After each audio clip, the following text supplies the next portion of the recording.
Hello, Sabrina Alery here with a video tutorial for Clearsnap, and today we're going to be creating a child's memory game using the 6 new colors of Limited Edition Pigment Ink to color in some digital images. Now, I don't know if you knew this about pigment inks, but not only are they great for stamping and embossing, but because of their slow-drying nature, they also work excellent for blending and coloring in images, sort of like you would use a paint. So to create this project, you will need the 6 new colors of Limited Edition ink. We have Raisin, Berry, Wheatgrass, Blue Jean, Stormy Seas, Zen Garden, also our new Smooch Glitz accent ink, and then of course the Smooch Spritz in Vanilla Shimmer. You're going to need a Colorbox template, which I found online just by searching for Colorbox template. You want to cut that out. I printed a digital stamp on here from the Odd Girl. You're also going to need a background stamp just to stamp this background area. Also some more stamps. These are going to go on the back of the card. Just anything you want there. You also need a small corner rounder, a repositionable craft stick, some score tape, and some sharp scissors. Let's get started. So I have my Colorbox template here with the little angel gal printed on the front, and then I'm going to print out a second image of the angel onto a lightweight copy paper. And just use a craft knife to cut that out because we're going to be using both the image and the negative of the image as a mask. And I'm just going to place this onto the card box with some repositionable glue so we can paint in this little digital image here without worrying about smudging onto the background. And to paint, we are going to be using each of the 6 new colors of the Limited Edition Pigment Ink just released.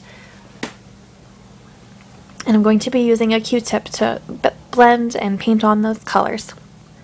Now that's one of the really great qualities about pigment ink, is that rather than soaking into the paper, much like dye ink, pigment ink, it has those heavy pigments that set on top of the paper.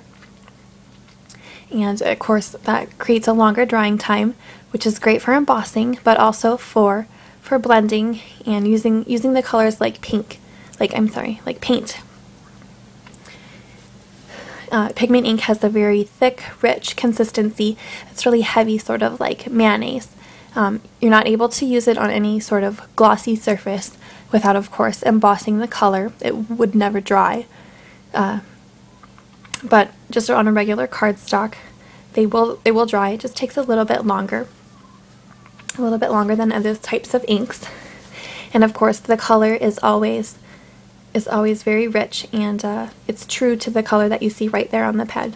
What you see is what you get.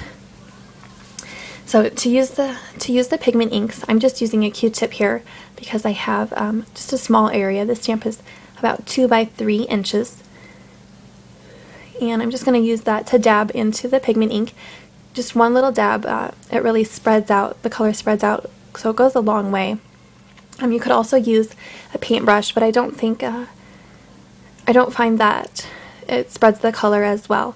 It doesn't hold them as much color. It just works better with a little bit of a stiffer surface. And of course, if you're going to be coloring in a large area, the stylus and foam pads, of course, work very well for that. So when you want to blend the colors, you can either use the Q-tip, the paintbrush, or I just like to kind of smudge them together with my finger. It creates a really pretty soft, subtle look with the colors. Of course, they're still true to the pad. We've got the Raisin here, the Berry, the Wheatgrass, and the Arctic Blue. Alright, so we've got her wings here. We've already colored those in, and then I'm just going to use the new Smooch Glitz to give those a little bit of extra shimmer. That's a really great thing about the glitz, is that you can add shimmer. It's controlled. You don't have to worry about the messy glitter cleanup. And just peel that mask off, and we'll set her aside to fully dry. Next, we're going to work on the cards. Now, I've printed out all of these images. I just created a table in Word, and I was able to print out 9 cards on each sheet of paper. I used 4 sheets of paper, which ended up with 36 cards, 2 of each image.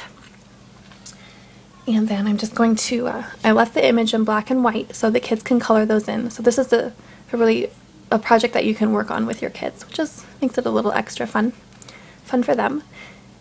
And then on the back side, I'm just going to stamp a little image here. I have some stamps from the Stamps of Life, just to create a uniform look on the back of the card. And we also want it to coordinate, of course, with the box. You don't want the kids to be able to tell which card is which. So you can do this part, or if you have a little bit older kid, then that can evenly stamp, then that would be great too. I definitely recommend using a very heavy weight, like 110-pound cardstock, so just so the cards will hold up a little bit longer. And then I'm also going to round the edges of the cards here, so they won't get bent as easily. And then just repeat that on each of your cards. Set those aside to dry. And then we'll go back to our box here. Once that is dry, we are going to use the little girl mask here, again with the repositionable glue. Glue stick that on the back, position it right over your colored in image, and then we are going to just stamp the background with a chevron stamp. Now, when I'm using pigment ink, I think it's really great. I think it works better if you lay the stamp upside down and then take the pigment ink and stamp on the top. Of course, with the pigment ink, you can use just a little bit to create a subtle image, but the more pigment ink that you layer on, the thicker, the richer, the more vibrant the color will be. I'm just going to position that on top. And since I've already scored all of the lines in my box, I'm going to peel off that acrylic block so I can peel up my stamp and kind of see where the stamp is missing, and I can press that down with my fingers to make sure you get an even coverage on some of those scored lines. The ink wasn't transferring as well. And finish out that entire box. You can peel that mask off when you're all done. And then we're just going to take a little bit of score tape and we're going to position that over on the left hand side. Also, if you haven't already scored the lines on the box template, you're going to want to do that now.